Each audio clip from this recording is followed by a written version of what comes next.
Ladies and gentlemen, welcome to WWE News, episode 147.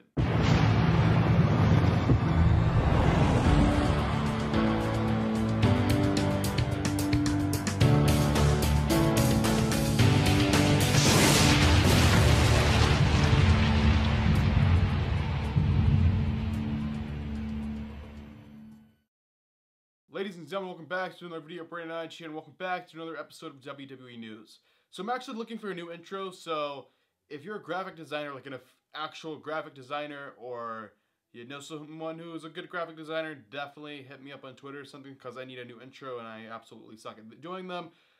Next thing I want to say before we get started, podcast. I'm launching my podcast here, like probably next week or something. I'll keep you guys posted on that. I don't want to talk too much about it just yet. And if you're confused, this is the long episode of WWE News. I do a short episode now. Some people might get confused, but this is the long one. This is probably the only time I'm going to separate it. The way you can tell the difference, the long one's called WWE News, and the short one's called Quickie News, at least for now. I'm changing the name here soon. But anyway, guys, enough of me running my mouth. I have a lot of stuff to talk about in this episode, so here we go. The first news story. So, I love Emma. I was very upset when Emma got released, but I just have to talk about this. This is so messed up. So Emma, when WWE, when they release someone, like, the person who gets released cannot wrestle for 90 days. There's like a 90 days no wrestle clause in their contract. So Emma can't wrestle anywhere until like February. But when she does wrestle, I mean, she's already thinking bookings for like February. I'm sure she has a lot of bookings already. But this is kind of screwed up. So this indie promotion, they were going to book Emma. Like, oh, Emma, oh, she's getting released from WWE. She has a lot of fans. We can get some people to come there and meet her that are fans of her and stuff like that. So they're going to book her. And then she tells them everything she has to have to be there. The cost and the transportation and all that. So here's what Emma's asking to be at your indie show if you're an indie promoter. She is asking for $2,000 payment for the match that she's going to have. $2,000. That's a lot of freaking money just for one match for one indie show. I don't think like most of the indie talent charges like $2,000. I think it's like maybe like 500 or something. And she also wants a first-class flight from Australia. You heard me right. She wants $2,000 basically cash for her match. And on top of that, she wants a first-class flight from Australia, which is basically, from where I live in a pretty small town, a first-class flight to Australia, or from Australia, same cost either way, is like $10,000. Okay, guys, so I'm editing this right now, and I was just not thinking. Wait, Emma probably lives in like Florida or something now, since she had to like train at the performance center. So maybe they wouldn't have to pay for like a first class from, I know, like in the thing it said, she requires a first class plane ticket. Maybe that's just from like Orlando. Maybe it's not from all the way from Australia, because all the way from Australia, like a round trip first class is like $10,000. But from Florida, it's only like $900.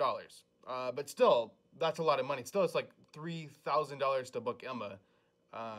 But if she's flying from Australia, that's like a lot of money. It could be like $12,000. But yeah, I'm pretty sure she lives in Florida, so I'm sorry about that mistake in this video. But still, she's charging a ridiculous amount to be booked. I mean, I love Emma. I really wanted her to be at like an indie show near me so I can meet her, but they're not paying $3,000 to book her. I mean, if she lived in Australia, it would be $12,000. Florida, $3,000. But I'm pretty sure she lives in like Orlando now. You also have to give her 100% creative freedom on her match. I don't know if that means she's gonna make the match where she looks good the whole match, or what the deal is there. 100% creative freedom. Does that mean she's just gonna like book herself to win every match, or I don't know, but that's a lot of money. I'm sorry I've just rambled on about this for so long, but that's crazy. Okay, the next news story. So there's this rumor going around right now that Jinder Mahal failed a drug test, and that's the reason he lost the WWE Championship to AJ Styles. Jinder's denying that right now. I'm pretty sure Jinder didn't fail the drug test. I mean, he has a crazy physique. He looks like he's on steroids, but he's had multiple drug tests and hasn't failed a one. So either he's not on anything or he knows a really good trick to get around them. But no, he's denying he failed a drug test. I personally believe the reason the title was taken off Jinder is just, frankly, they want to have AJ versus Brock. As simple as that. Okay, the next news story. Good news for Roman Reigns fans. Roman Reigns is 100% medically cleared. He had like the mumps or something. I believe it was the mumps, but I'm not sure. I don't think anyone's actually confirmed. Like, WWE hasn't confirmed the mumps. I believe it's just a rumor that he had the mumps, but yeah, he had the mumps. So basically, he is 100% medically cleared. So Roman Reigns, probably, I mean, I don't want to say 100% because I don't know. but he's probably going to be on Raw this coming Monday. Okay, ladies and gentlemen, and the final news story before I get into the rumors, the final news story, Daniel Bryan. Speaking of people getting cleared, Daniel Bryan is trying to get cleared. He hasn't stopped trying to get cleared ever since he got injured and had to retire or whatever, but yeah, he's working. He's saying multiple doctors are saying he's 100% good. He has the brain of someone now who has never even had a concussion.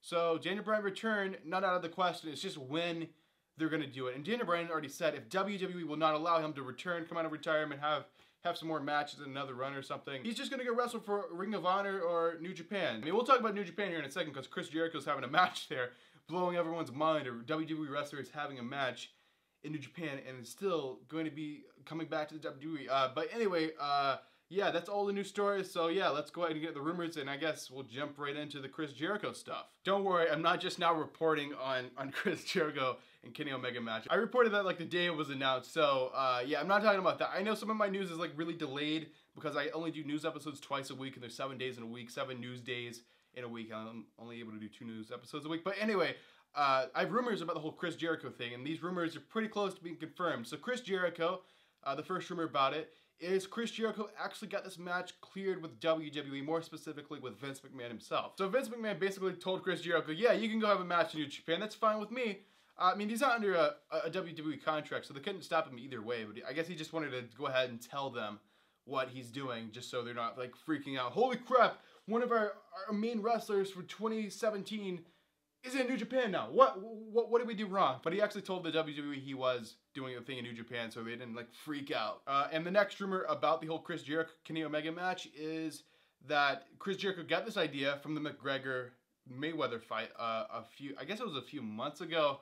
I don't know, I'm not good with remembering dates and guessing how long stuff was, but he got the idea from that, and this is reportedly just a one-shot deal, like a McGregor boxing fight. It's just a one-shot deal. Okay, and the next rumor about this whole Chris Jericho Omega thing, yeah, Jericho is coming back to the WWE. This is just a one-shot thing with New Japan since they couldn't actually do Omega Jericho, a one-shot thing in WWE, because WWE, they want to sign their people so they can wrestle other places. They don't want people to just have one match then magically disappear. But Chris Jericho will be back. He's rumored to be back for the 25th anniversary of Raw. He's rumored to be at the Royal Rumble. Obviously, he's going to be at WrestleMania and stuff like that. So yeah, Chris Jericho's going to be back to the WWE. Don't worry. This isn't going to like burn the bridge with WWE, and we're never going to see Chris Jericho on the list again. Chris Jericho will be back to the WWE, I guess actually like a week or 2 after the Omega match. But yeah, I cannot wait for this match. It should be amazing. But on to the next rumor. Okay, so I don't know if you guys heard about this. I actually just heard about it just like now. So Kevin Owens and Sami Zayn were actually sent home from the European tour. No idea why. The only thing we really know is Kevin Owens was like on the tour bus complaining about something. No one really knows why. And the next thing we know, Sami Zayn and Kevin Owens are taken off the European tour. So I don't know what the deal is there. I'm sure we'll know here soon. Okay, the next rumor. So I don't know if you guys heard, but John Cena is actually on the Survivor Series team for SmackDown, which is kind of odd. Cena hasn't been seen in a while. He hasn't been seen since he lost to Roman Reigns. And he's just on the SmackDown team. The reason behind this, the rumor is, ratings are extremely low, and they get really frustrated because how low the ratings were on Halloween. I mean, a big portion of their fan base, a big portion of their fan base were busy on Halloween. Like, either their kids going trick-or-treating, or parents having to take their kids trick-or-treating. So they lost a big portion, and they got, like, frustrated, and they brought Cena back. I mean, the ratings have been low way before Halloween, but, like, that was just, like, I guess like the final straw to them, because it was just like ridiculously low. But yeah, John Cena's back basically just because of low ratings. The next rumor, we have another reason possibly why Jinder lost the title and why we're actually having AJ versus Brock at Survivor Series now instead of Jinder versus Brock. Apparently Paul Heyman was like petitioning to like Vince McMahon and like people backstage, screw Jinder Mahal, we have to have AJ Styles versus Brock Lesnar. When are we ever going to have another opportunity to do this? So Paul Heyman back there basically just petitioning for this match, and apparently that was one of the reasons why we're actually having this match now. Okay, the next rumor. So this one's already basically confirmed. They've already pretty much did this for the second half of 2017. The WWE, they are scaling back on pay-per-views for 2018. We're not going to have like 2 in a month or anything like that. I mean, for the last few months of 2017, we've only had 1 a month anyway. But yeah, for all of 2018, they're going to have 1 pay-per-view a month. I'm perfectly fine with that. It brings a more special feel to the pay-per-views. But yeah, 2018, 1 a month or less. Okay, the next rumor is a little confusing. I'm just going to throw this out here. It's a little confusing. So, SmackDown invaded Raw, as we all know. Well, apparently, Monday they're supposed to be doing that again. Yeah, again. And apparently the next night is when Raw is going to retaliate, and Raw is going to invade SmackDown. SmackDown's in Charlotte. I really wish I could go, but I got tickets to Raw in Knoxville. Raw in Knoxville is November the 27th. That's totally unrelated. I would just like to give a little plug for that because I am vlogging Knoxville. If you're there, definitely say what's up. I love meeting fans. But anyway, the rumor is SmackDown is invading Raw again Monday, and then Tuesday, Raw is finally going to invade SmackDown. That's just a rumor. I'm pretty sure it's going to be true, though. All right, ladies and gentlemen, and the final news story, the final rumor, the final thing I will be unfortunately talking about in this video. Unfortunately, the video has to close. I gotta stick this video under 15 minutes or people get annoyed. So the rumor is, get this, okay, AJ Styles is the WWE champion, as we all know, but unfortunately, I say unfortunately, if you're a fan of Jinder, it's unfortunate. Jinder Mahal is supposed to be winning the WWE championship back here pretty soon. So they're gonna be in India.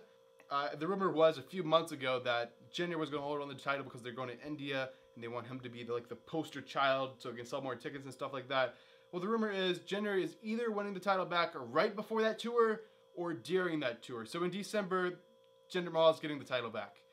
He'll probably lose it again to maybe AJ again. I don't know. I personally love AJ as the champion, but they want to have good ticket sales. And I don't know why India matters so much to them. Like, come on. Their main fan base is here in the United States or maybe in the UK, Canada, Mexico. Why India? But I guess they just wanted to expand into new markets and stuff like that. Definitely let me know what you think of this in the comment section down below. Who would you prefer be the WWE champion? Definitely let me know. Jinder Mahal or AJ Styles? I personally would go with AJ Styles. That's just me. I don't know if Jinder is popular other places other than India. I know we have a few fans in the United States, but it's not like overwhelming or anything. But anyway, guys, thanks for watching this video. Hopefully you guys enjoyed it. If you did, make sure to give it a thumbs up. And yeah, I'll see you guys in the next video.